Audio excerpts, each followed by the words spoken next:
This is the CBS roundtable in their discussion of Donald Trump's wild ride over the past couple of weeks. Now, for our politics panel, we're joined by Susan Page, USA Today's Washington bureau chief. Ron Brownstein is editorial director at Atlantic Media. Michael Duffy is the deputy editor of Time.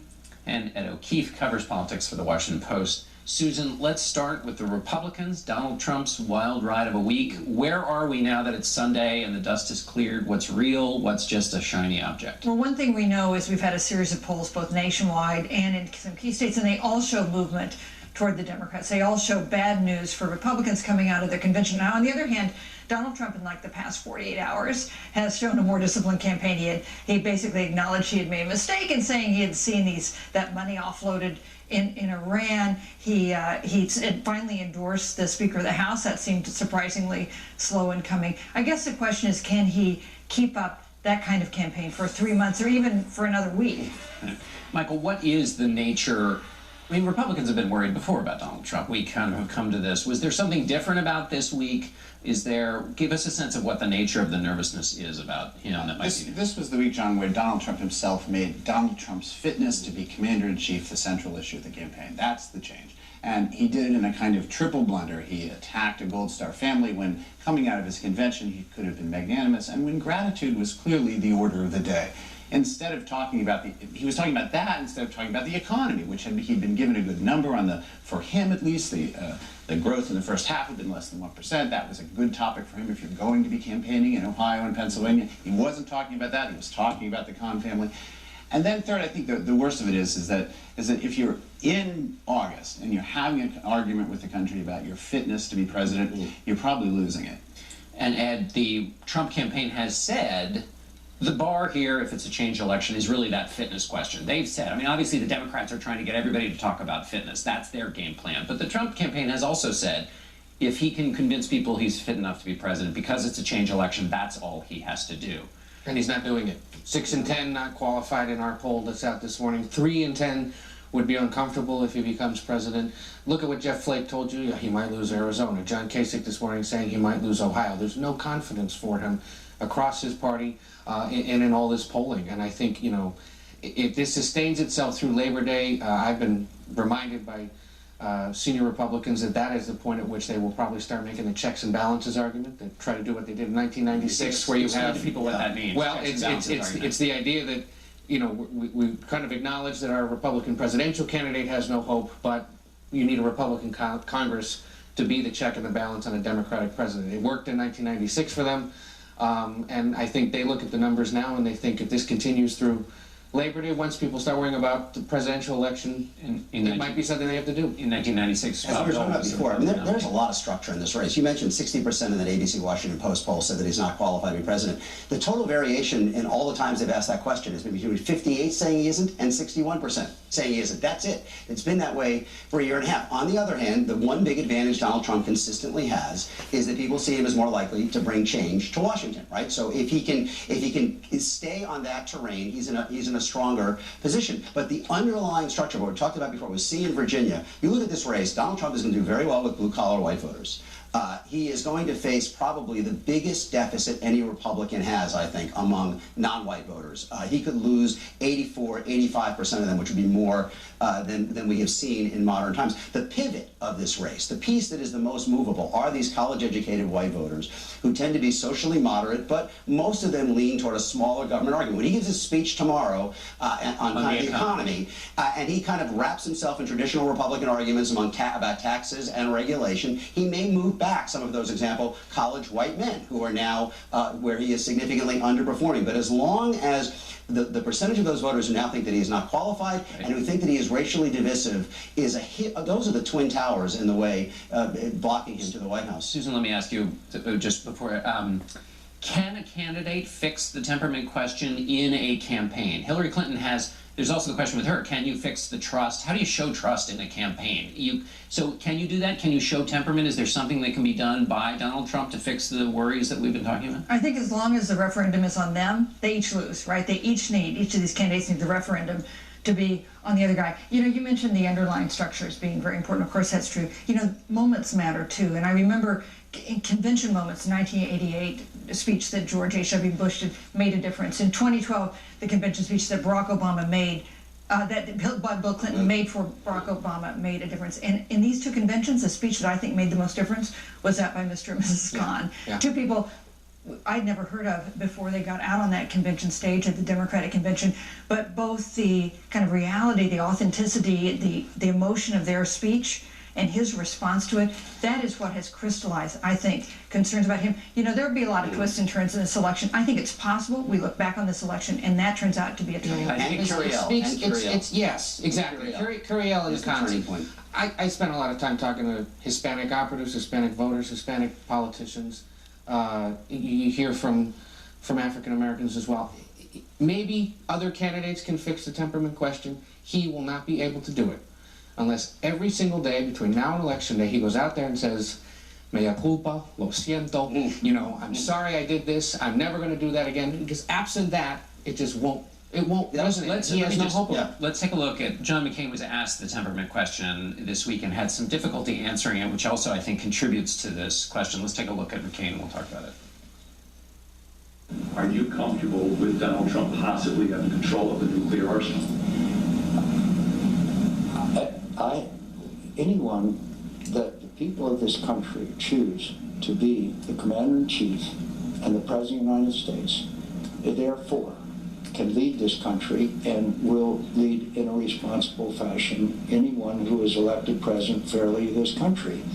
And that's the way that our democratic system works. That's the way our government works.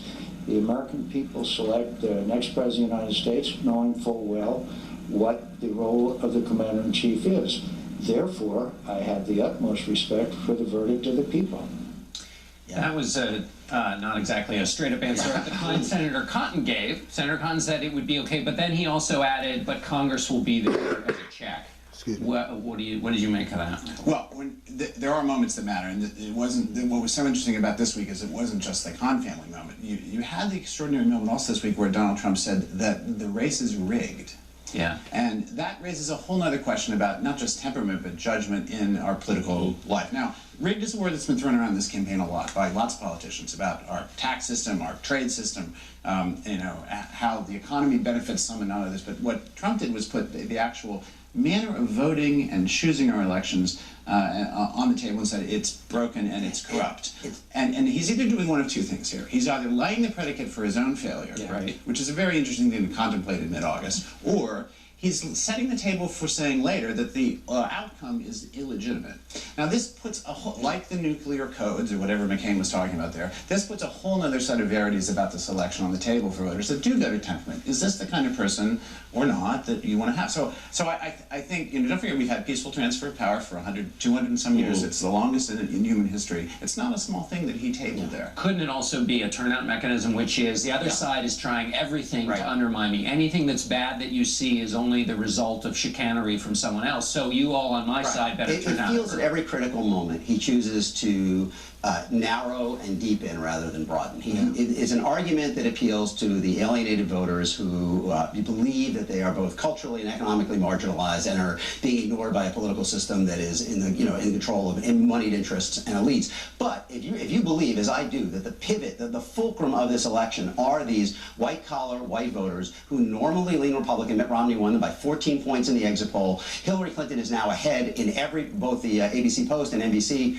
Wall Street Journal. She's ahead. For those kind of voters, hearing him talking about a rigged election is again more evidence that this is someone who is maybe a little too erratic to put in the Oval Office. So again, I mean, the Trump theory seems to be that they're going to turn out this massive non-voting, non-traditional voters. Maybe they will, but they are looking at structural problems with two big bucks. By the way, if you add up the minorities and the college whites, where he's struggling the most, depending on the data source you use, that's either 60 or 65% of all the voters. And what a dilemma for the Republican Party coming out of this election, with that as the base of their electorate. Could John McCain have looked any more uncomfortable? Well, and what about when Jeff Flake said to you, I still hope to vote for Donald Trump? Really? Doesn't sound like a man who wants to vote for Donald Trump. Ed and I were talking in the green room. That's all about the dilemma that Republicans face in looking at primary challenges in in 2018 and in governing next year. And I think the point about McCain, we should remind the viewers who may wonder why he stammered through that. He has a primary this month. Yeah. He's facing a legitimate threat. He's one of 8 senators who has a primary this month. 68 House Republicans face a primary this month. One of them lost this week. It was an isolated case. Ask that question of him and others in a month when they're through their primaries, and I suspect that the question Can I have one will quick be thing more here? clearly answered. Up until now, the biggest modern fissure in the Republican Party over a presidential race was Barry Goldwater in 1964. Lyndon Johnson was able to announce a National Independence Committee for Johnson and Humphrey in early September. It had a lot of former Eisenhower cabinet officials. It had a lot of big business leaders. But what it didn't have was as many current elected officials expressing resistance and reluctance to vote, even compared to Goldwater in '64. I mean, there were a few. There was Jacob Javits and Keating in New York, John Lindsay. But what we are seeing now All from Jeff Northeast Flake, Republicans, a few Northeast moderate Republicans, types. but what we are seeing now in the long list of John Kasich and Ted Cruz and Jeb Bush and Jeff Flake, and the congressman in Virginia says he's going to vote Libertarian, that goes beyond. And again, if you are that kind of swing suburban voter who usually votes Republican because you like the Republicans on economics, they are getting a consistent signal. I'd have Mike Bloomberg as an important speech from the convention. They're getting a consistent signal that this may be a year when it's okay to depart from your usual inclination. Duffy. You mentioned just some interesting numbers in there. One of the most interesting polls this week came in Georgia, where Hillary Clinton is up in the Atlanta Constitution poll by 1 point. And Democrats have not won Georgia since 1992, when Bill Clinton won it. 2 interesting things going on there. One is, in that poll, Gary Johnson, the Libertarian candidate, is polling now in double digits. This is quite astounding. There are only a couple states where that'll happen, Montana, perhaps Alaska, but Georgia, that puts Hillary Clinton in reach. It's not absolute, by any means guaranteed, because of the plug for the third-party candidate, which is how Clinton, her husband, won in 1992 when Ross Perot got 13%. You know, the Trump campaign has talked about we're going to run in 20 states, which sounds complicated and like they're putting new states on the map for themselves. But right now with Arizona and Georgia, the states that are coming on and in contention, even if they're not seriously, you got to spend a little time there, are going the other way. There are states where Clinton shouldn't be competitive. Go ahead. Quickly, a time, give us a sense of how many days are left and how you can possibly compete in that many different states if you're the Trump campaign. Exactly 92 days are left, and in some that looks like a long time, and it is. It's not short, but don't forget, in some states the voting starts in 45 days, exactly 46 days. I think Minnesota. So, which means it's not as long as 96 days. And some of these voting, you can get an early ballot in some states before the debates are over. In some ways, and so that just really changes the fact that this happened this week in mid-August, before as the Olympics get underway and people go on vacation. He's chosen a time when he could have been consolidating, as you said, uniting and broadening his appeal to really making people think again about whether this is a referendum on not only the incumbent for the first time in my memory covering politics, but on the challenger. Now let's remember that Hillary Clinton's lead is largely dependent on voters who don't really like her or trust her. Right. So in that sense, the ground is always a little unstable underneath her. You know, those college whites who are so important to why Trump is stuck in the low 40s, a majority of them say they have an unfavorable opinion of Hillary Clinton. So, you know, sleeping easy is still maybe a step too far. And Susan, once again, Hillary Clinton had trouble with the email question.